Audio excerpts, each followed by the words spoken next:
भक्ति का भ्रम और तीन साधु। पंडित रमाकांत शास्त्री चारों वेदों के ज्ञाता और ईश्वर के सच्चे आराधक थे। नियम से पूजा पाठ करते थे और मंदिर की साफ सफाई करते थे। शहर में उनका बड़ा मान सम्मान था। दान दक्षिणा और भोजन की कमी नहीं थी। बदले में वे हरि कथा, राम कथा, शास्त्र कथाओं का वाचन कर धर्म का प्रचार करते थे। दूर दूर तक उनके यजमान और भक्त फैले हुए थे। इसीलिए वह एक शहर से दूसरे शहर यात्रा करते थे, कभी किसी धर्म सभा को संबोधित करने के लिए तो कभी किसी सत्संग के लिए। इसी क्रम में एक दिन वे बस से सत्संग प्रवचन के लिए जा रहे थे। उनके दो चेले शिवानंद और रामानंद हमेशा उनके साथ रहते और आज भी वे दोनों साथ में ही थे। तेज रफ्तार से चलती हुई बस जब एक सुनसान जगह से गुजर रही थी कि अचानक वह रुक गई। बस चालक ने कई प्रयत्न कर लिए पर वह बस ठीक नहीं हो रही थी। यात्री परेशान हो रहे थे। घबराहट फैल गई कि यह बस इस जंगल में ही आकर क्यों खराब हो गई। यह खतरनाक इलाका है। आए दिन यहाँ वारदातें हो जाया करती हैं। यात्रियों के साथ साथ दोनों चेले भी घबरा गए।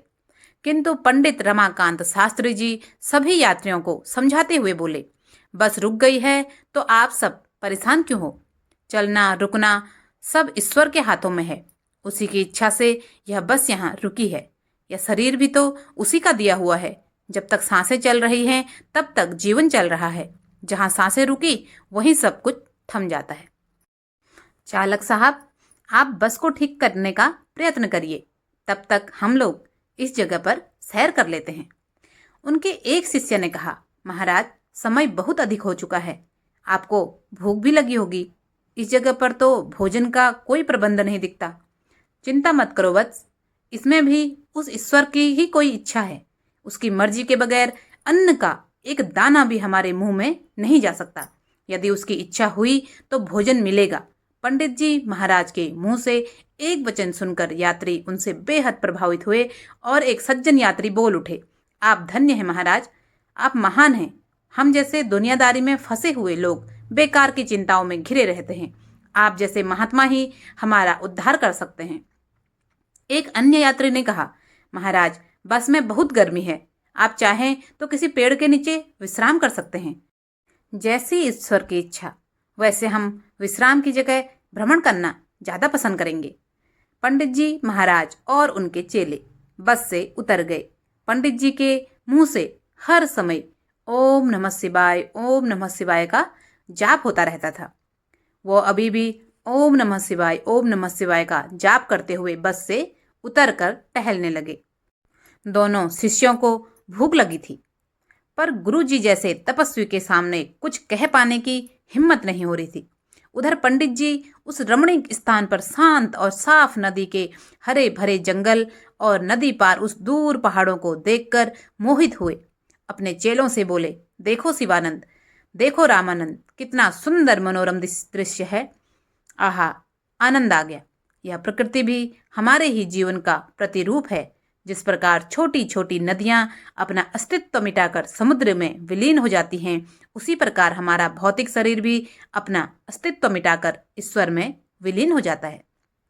दोनों चेले भी अपने गुरु की स्तुति गाने लगे। आहा, कितनी सुंदर उपमा दी है महाराज ने। वाह, अच्छा महाराज, एक बात बताएं, क्या हमें कभी भगवान के दर्शन हो सकते हैं। पंडित जी ने एक बार फिर डिंग डांगनी शुरू की। लगता है बालक, तुमने भगवत गीता ढंग से अध्ययन नहीं किया।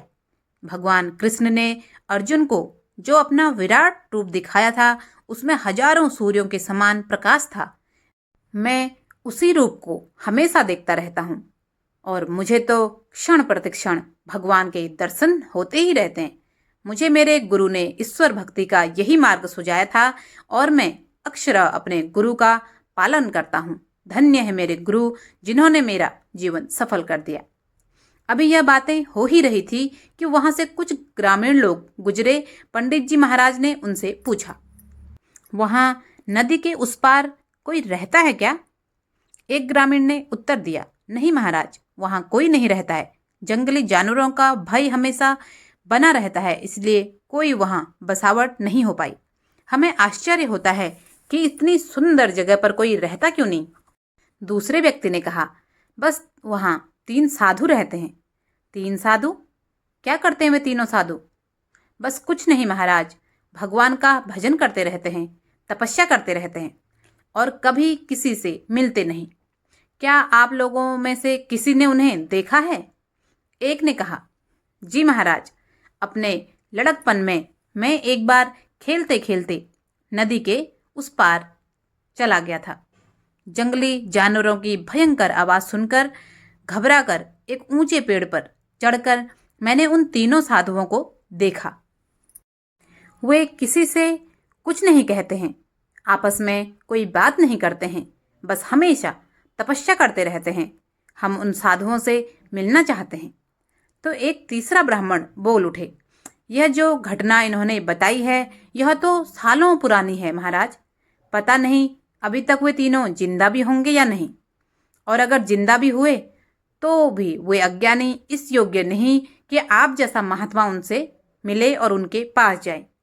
कहाँ आप जैसा प्रधान पंडित और कहाँ हुए वो 3 मूर्ख। पर पंडित जी महाराज नहीं माने और वे उन साधुओं से मिलने की जिद करने लगे। गांव वालों ने नाव तैयार की और सन्यासी महाराज को लेकर उस पार चल दिए।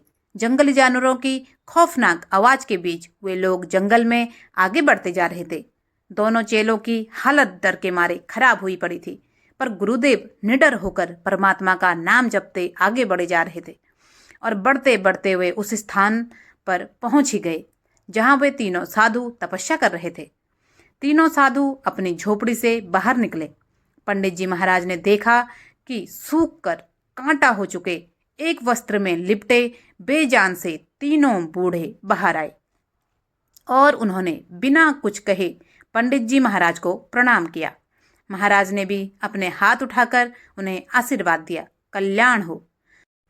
कुछ रुककर फिर पंडित जी ने कहा, सज्जनों, हमने सुना है कि आप लोग लंबे समय से अपनी मोक्ष प्राप्ति के लिए इस वन में तप कर रहे हैं।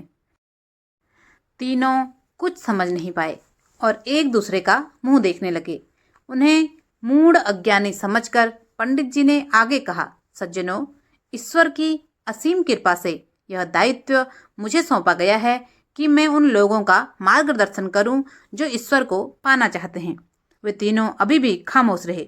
फिर पंडित जी ने आगे कहा, सज्जनों, कृपया मुझे यह बताने का कष्ट करें कि ईश्वर को पाने के लिए आप कैसी तपस्या करते हैं।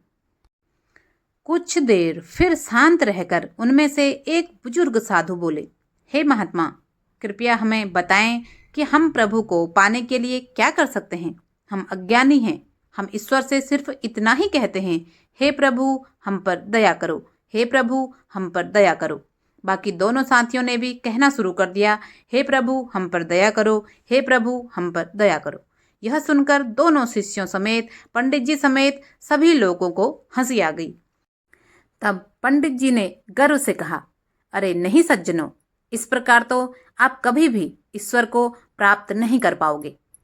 आओ, मैंने मोक्ष प्राप्ति के जिन मंत्रों को वेदों से सीखा है उनमें से एक आपको बताता हूँ। आओ बैठो। जैसे जैसे मैं बैठ रहा हूँ वैसे वैसे बैठो। पंडित जी बैठ गए और वे तीनों बुजुर्ग भी बैठ गए और पंडित जी ने बड़े ही मीठे स्वर में गाना शुरू किया, त्वमेव माता च पिता त्वमेव त्वमेव बंधु च सखा त्वमेव त्वमेव विद्या द्रविणं त्वमेव त्वमेव सर्वं मम देव देव। सभी लोगों के सुर आपस में मिल रहे थे। वे तीनों भी सुन सुनकर इस मंत्र को गाने लगे। गाना खत्म करने के बाद पंडित जी ने कहा, भक्तजनों, अब मुझे समझ आया कि हमारी गाड़ी खराब होने का ईश्वरीय प्रयोजन क्या था। आप तीनों जो भक्ति के सही मार्ग से भटककर अपनी मोक्ष प्राप्ति के लिए तपस्या कर रहे थे, आप लोगों को सही रास्ता दिखलाने के लिए ईश्वर ने आज हमें यहाँ भेजा है। ईश्वर बड़ा कृपालु है। हर अच्छी बुरी घटना में उसका कोई ना कोई प्रयोजन छुपा हुआ होता है। इतने में बस का हॉर्न बजा। पंडित जी ने कहा, लगता है हमारी बस ठीक हो गई। भक्तजनों, आप हमारे बताए हुए मार्ग पर चलते रहिए, इसी प्रकार गाते रहिए और ईश्वर को प्राप्त करिए। आपका कल्याण हो। अब हम चलते हैं। पंडित जी अपने चेलों समेत वहां से चले गए और वो तीनों साधु वहीं बैठे गाते गाते रहे। त्वमेव माता च पिता त्वमेव, त्वमेव बंधु च सखा त्वमेव। अभी पंडित जी अपनी बस में जाकर बैठे ही थे और बस चलने को ही थी कि पंडित जी की नजर खिड़की से बाहर को पड़ती है और बाहर का नजारा देखकर उनके होश खफ्ता हो जाते हैं। उन्हें विश्वास नहीं होता कि वो जो देख रहे हैं वो सच है या कोई सपना। उन्होंने देखा कि वे तीनों साधु दौड़े दौड़े उन्हीं की ओर आ रहे हैं। उस पार के जंगल और उनकी बस के बीच में जो नदी थी, वे उस नदी के ऊपर दौड़ते हुए उसे पार करके आ रहे हैं और ऐसे दौड़ रहे हैं मानो पानी है ही नहीं, जमीन पर दौड़ रहे हों। पंडित जी आंखें मलने लग गए कि यह क्या हो रहा है। सब यात्रियों ने देखा तो वे सब लोग डर गए कि यह कोई तीन भूत हैं जो पानी पर चल रहे हैं। पंडित जी महाराज तुरंत बस से उतरते हैं। वे तीनों पंडित के पास पहुंचते हैं और उन्हें दंडवत प्रणाम करके उनमें से एक कहता है, हमें क्षमा करें महात्मा, हम आपका दिया हुआ मंत्र भूल चुके हैं। कृपया वह मंत्र हमें फिर बताइए कि हम अपने ईश्वर को पा सकें। दूसरा बोला, हम महामूर्ख अज्ञानी हैं। जब तक आपका दिया हुआ मंत्र जप रहे थे तब तक याद रहा, जैसे ही रुक कर उसके बाद भूल गए। तीसरा बोला, आपको ईश्वर ने हमारा कल्याण करने के लिए भेजा था, लेकिन हम मूर्ख आपका दिया हुआ मंत्र ही भूल गए। कृपया हमें वह प्रार्थना फिर से सिखा दीजिए।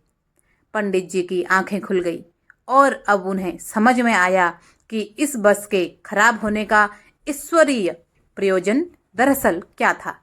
द्रवित होकर बोले, नहीं पुण्यात्माओं, नहीं, आपको प्रार्थना सिखा पाना मेरे सामर्थ्य के बाहर ही की बात है। हम तो केवल शब्दों, विधियों और शास्त्रों में उलझे हुए तुच्छ प्राणी हैं। हम अहंकारी हैं और अपने ही आडंबरों में फंसे हुए हैं। सच्चे भक्त तो आप हैं।